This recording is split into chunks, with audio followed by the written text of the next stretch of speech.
I think selection is extremely important. I think it's very difficult. I think it's very fallible. We all make huge mistakes. And even despite experience and age, we still make mistakes with people. So, selection is terribly important.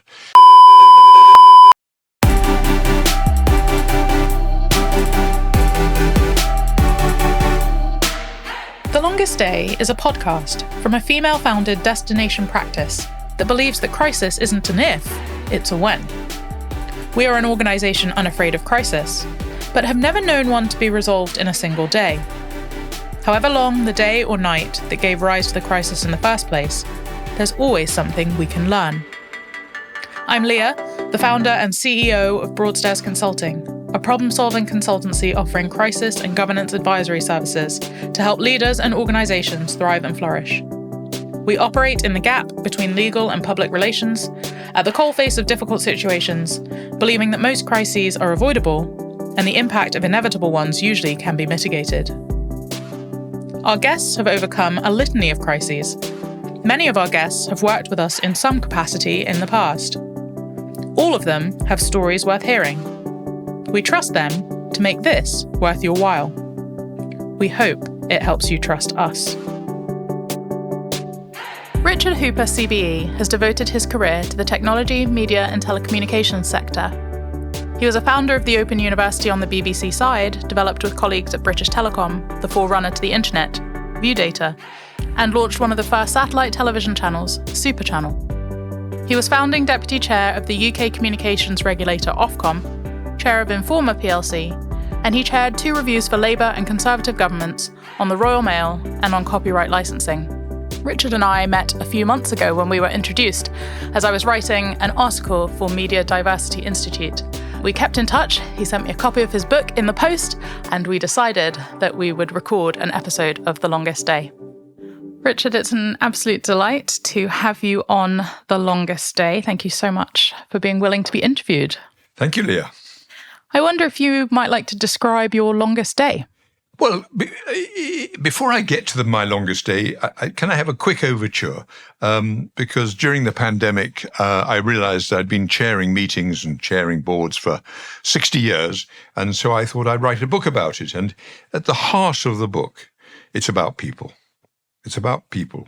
Yes, it's important to have right strategies. It's important to have, et cetera, et cetera.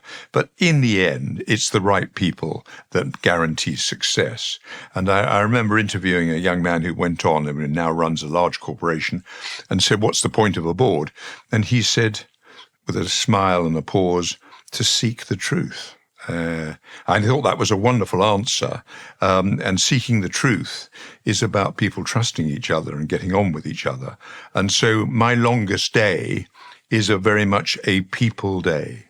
A board in disarray. I'm asked to come in as chairman to sort it out. And I decide to go at it sort of full blast from day one. So we have a short board meeting, which was not very consequential. And then I spent the rest of a very long day talking one-to-one with each member of the board. And it was indeed the longest day. It probably was a pretty long day for them. One of the things about talking to people, or I would prefer to say listening to people, because most of the day was actually spent listening. And I think, again, it's very easy to do a lot of talking without a lot of listening. But is where do you talk to people? I remember 10 years ago when I did a big review for the government on the future of the Royal Mail, and I and my colleagues, we went to where people were. So if we're interviewing Leah, ideally in your office, in your home, because then you relax. You're surrounded, as I am now, with familiar things, and therefore you tend, when asked the question, to actually you tend to say what you really think. And how many board meetings, Leah, have you been in and have I been in where somebody is asked a question and they don't give the real answer? that they have because they're feeling a bit embarrassed or they're new on the board. I mean, I had a young woman the other day who I mentored, and she said to me, I didn't really want to say what I really thought about that particular agenda item. And I said to her, Laura, I said, that's why you're there.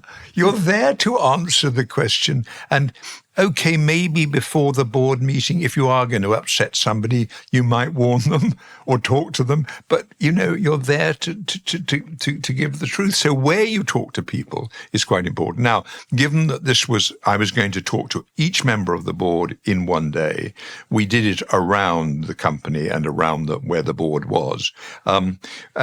So talking to people in boardrooms is not the best idea. Big open space with a long table and echoes and so on.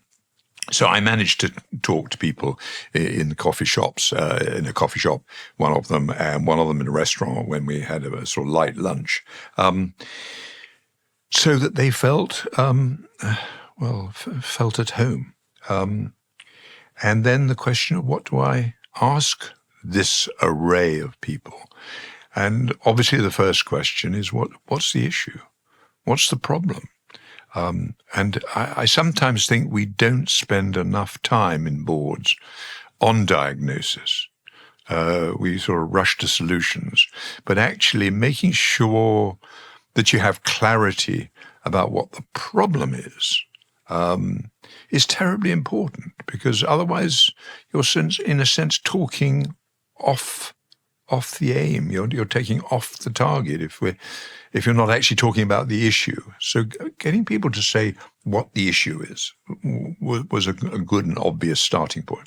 And the second question, which I think surprised some of them, I said, tell me, forgetting about you, tell me, what skills do you think we need to have around this board table for this organization? There was quite a pause. People sort of thought about that question. And then, of course, I said, well, where do your skills fit into this picture you've given of skills around the board table? And I'll come back to that because that's quite amusing. And then, obviously, moving towards talking about what is the solution. Is there a solution? Can you tell me what the solution is? Because we've agreed what the problem is. And we need to find a solution because this board is in disarray. It's an unhappy board. I've been brought in to try and sort it out if I can from the outside. So what do you think is the solution? And it was quite interesting on that day that there was certainly more than one solution. There wasn't a huge amount of unanimity about what the solution was, but there was some agreement about particular personalities who were disrupting the life of the board, or one particular personality, and that was in itself interesting. Although people are quite sort of shy about saying that sort of thing. I think so-and-so is a bit disruptive. People sort of hold back from that.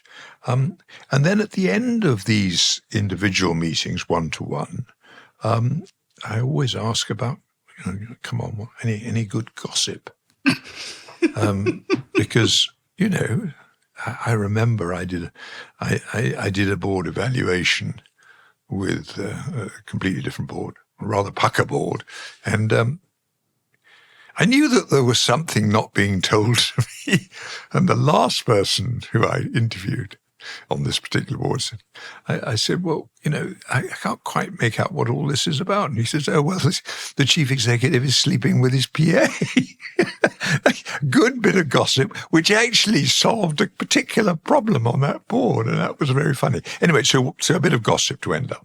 I then, and this was, now we're now late afternoon, early evening, I'd got the finance director and the chief executive officer sort of ready to talk to me. And I said, well, I do think there is a particularly disruptive member of this board.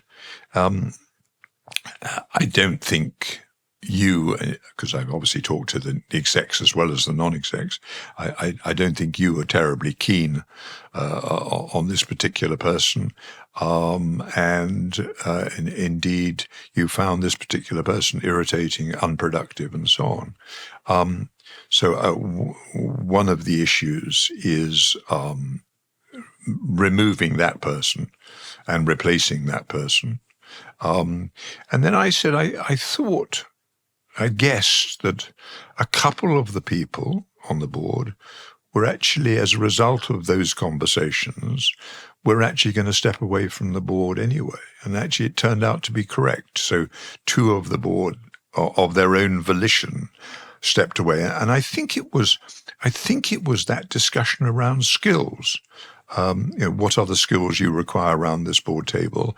And a person thinking, well, these are the skills, and actually, I don't have them, or I don't have any of them, and really, this is not my right place. So by the end of a very long day, and I intentionally sort of squeezed it into one day because I thought it would force us all to stop blathering and stop sort of waiting for answers and just get on and try and solve it.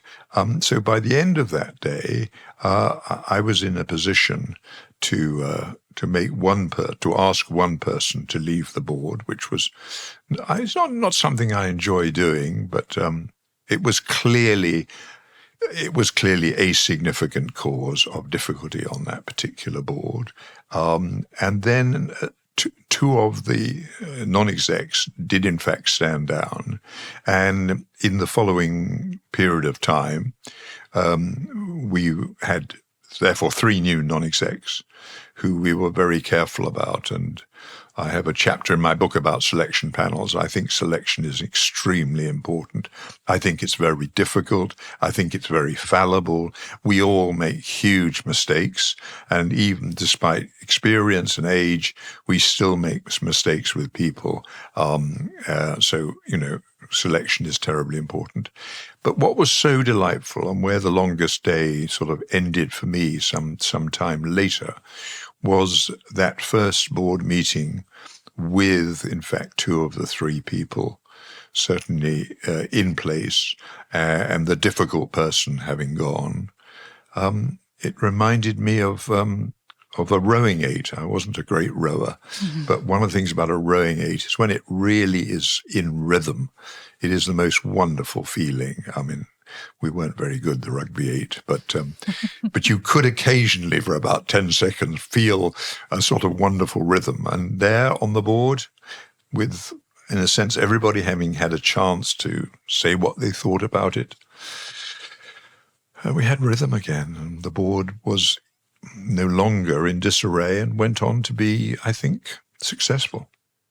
You mention in your book, Making Meetings Work, that threefold approach of pausing, focusing on what the problem is, and then working with the board to find those solutions.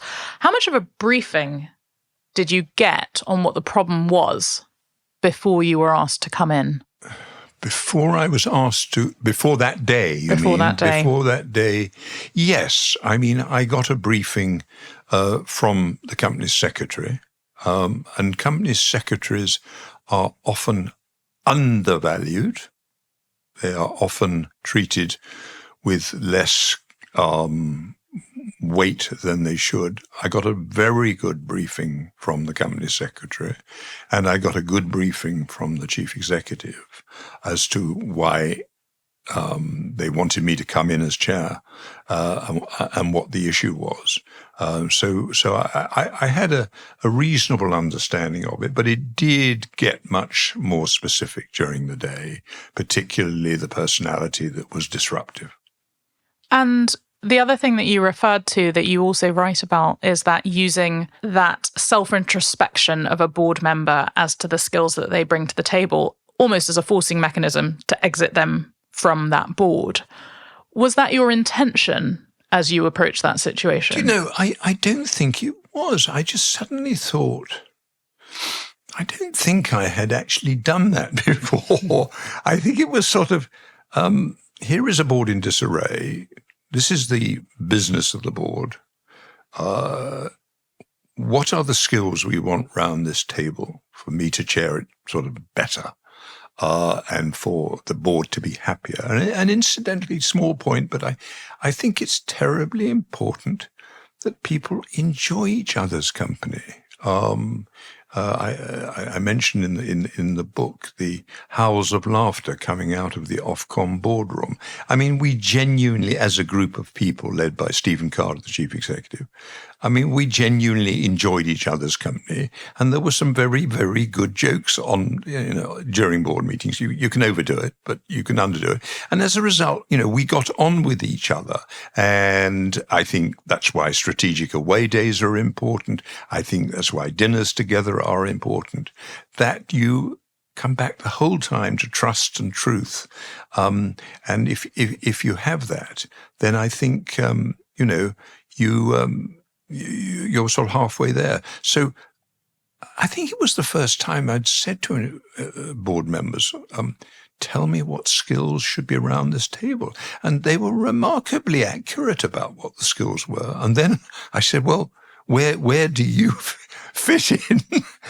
That's brutal. And it was a bit brutal. But I think, I think the two that stood down sort of felt that, yes, no, the skills that they had actually objectively said to me, they didn't have them. That's really remarkable. I wonder, because there's obviously, in situations like these, a time lag between that first intervention and the situation actually being resolved. Yeah. How long would you say it took to turn around that board situation? Well, once the particular board member who was seen as disruptive, both by execs and non-execs, once that person had gone, there was already improvement. It wasn't sort of fantastic, immediate, complete, but it was significant improvement. And I think people realized that the work of the board had been disrupted in that way. And it sort of settled down. I think people settled down almost immediately in one sense. And certainly the first board meeting after that, it was marvelous to see it sort of rattling along in a way that you want a board to rattle. So it wasn't overnight, but it was significantly fast. And I think you can find fast solutions. I think it's very easy to say, let's write another report, and another 6 months goes by. I think if you look into the eyes of a chair or a chief exec or a non-exec and say, what is the problem on this board? Most people, they know the answer, and they're willing to, they may be not willing to say it, but they're willing to say, yeah, there is an issue. And that is the issue we're going to focus on.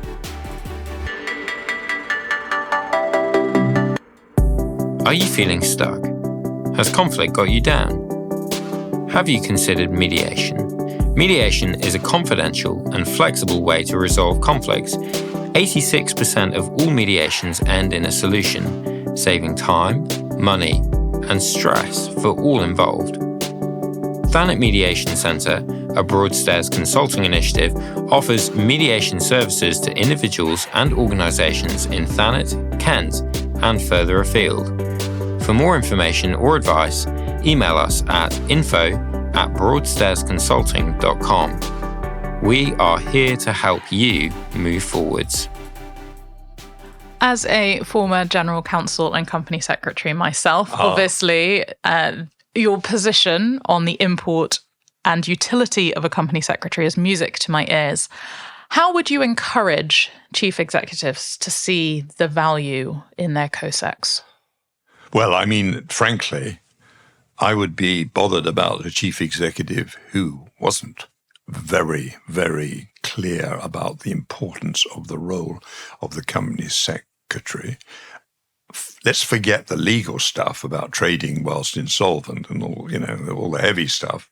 The fact of the matter is, what I like about a company secretary, good company secretary, and they are both female and male. They used to be often only female, and they are a combination of the two, is that they are sort of, I was going to say they're a police members of the police force. I mean, there is a sort of police element to them. There's also an independence that they have. And in this particular case, my longest day, I mean, the company secretary was spot on. I mean, absolutely had it spot on. And I think the company secretary is a genuine bridge between the finance director, chief operating officer, chief executive, and the non-execs, particularly when there's a bit of trouble. Like, for example, remuneration committees, which are always difficult because in a remuneration committee, the non-execs are on the wrong side, on the other side of the table from the execs, whereas in the boardroom, one hopes that the execs and the non-execs are on the same side of the table. But I mean, my favorite company secretary, quiet, very unpushy, totally on top of the papers, totally on top of the minutes, totally on top of the action points. Oh, chief executive, you missed an action point, things like conflicts of interest, which I am very, very keen about on boards. We've left out conflicts of interest. Can we just go around the table? Leah, since the last board meeting, any conflicts of interest you want to talk about, or any, and then write it down, make sure it's there. Because I had experience in the radio authority, which I chaired before Ofcom, where we had a major sort of renewal of governance, so that we had conflicts of interest discussed. We had a register of members' interests, including shares and so on. And most great fun was a public register of gifts and hospitality. And that is a fantastic weapon for a regulator, because it stops people doing invidious hospitality to the chair or to the chief executive and so on. I think that's where we are. I mean, good company secretary, very important. And I think most boards have good company secretaries. They know it, and I bet you were good. I did try. One of the other things that jumped out at me in your book was the import of risk registers. How many of the situations in which you've been asked to intervene could have been mitigated by better management of the risk register? I hoped you wouldn't ask me that question. I'm so sorry. I just think boards, in my experience, when I chair them, when I'm on them as an humble non-exec, we're not very good at risk. I don't think boards are very good at risk. One reads in the Financial Times endlessly of companies having huge troubles with risks that they really should have thought about. And why is that? I think it's negativity. Sounds negative. So we must think about the risks. Oh, stop being negative. I mean, one of the key ones is debt levels. And I've had experience, as I'm sure everybody has, of companies in trouble because of debt levels. And you've only got to look, again, the FT is full of that today. I think you have to spend time talking about risks and encouraging people to come up with risks. Now, this brings me to what's sometimes called the marzipan layer of the board, which is a terrible title. But there are the group of executives who are not on the board, but who are extremely senior. So, for example, head of HR and so on. So they are a group of 6, 7, or 8, the marzipan layer. I have found it hugely valuable as chair to spend time, again, one-to-one with them, because they know where the bodies are buried. And by golly, when you know where the bodies are buried, that's a tremendous step forward. And I think that they are very good on risk. I mean, I remember a particular one. We were running towards a risk which the board had not really thought about. And this was a woman, youngish woman. And she said, well, my concern is X, Y, Z. And she was spot on, dead right, absolutely right. And as a result, the Good Ship Corporation sort of moved away from the iceberg a bit. But no, I think we could all spend on boards more time on risk. The trouble is there's so many other things going on. One of the difficulties of boards is there's so much detail, and there's balance sheets and money and, all things that we have to spend time on, and we probably don't spend enough time on risk. You're an extremely well-seasoned, well-experienced chair. But is there anything that you wish that you had done differently on your longest day? It sounds awful to say it, but it actually worked. It worked quite well. So something must have gone right.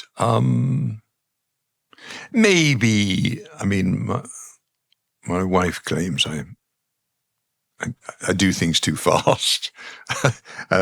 Action man, what's the next job? Maybe I should have stretched it over a longer time scale than the longest day. I mean, it was a slightly bizarre way of doing it, but I just felt this board is in disarray. This board has asked me to come in as chair. Let's get on with it, and let's find out what's going on. I think the two people who left the board voluntarily over the skills issue, I suspect they would not be my closest friends today. And I was probably a bit harsh in a way. Although they were the one.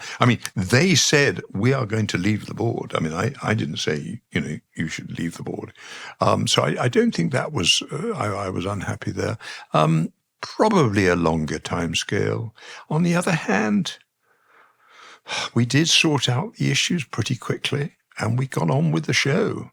I think that's very encouraging. I don't think that is anything that you should apologise for. However, I would like to know, with all of those meetings back to back, and you in various small rooms, if you could live it again, what food would you choose to fuel that longest day? Oh, gosh. Well, you see, I would normally say we ought to have lunch together, but actually that was the last thing I wanted to do. So I think food was made available. I don't think I remember eating anything. I think drinking a lot of water went on. But in terms of choice of food, the frightful biscuits, I think. Pain au raisin, pain au chocolat. That was the morning session. I don't know. I don't really sort of think very much about food when I'm working, which is obviously ridiculous. But we did have a jolly good board dinner a while later, which was when it was all sorted out, and that was extremely nice in a good restaurant. That's fantastic. Well, thank you so much for being willing to share your experiences. And if anybody hasn't read Making Meetings Work, I highly recommend. It is a page-turner with lots of insights and humour injected into it. But I was particularly grateful to be pointed to that chapter on diversity as I was writing for Media Diversity Institute. So that was of great interest to me. But thank you for joining us. And it's great to hear about your longest day. Thank you, Leah. Thank you very much. Much enjoyed.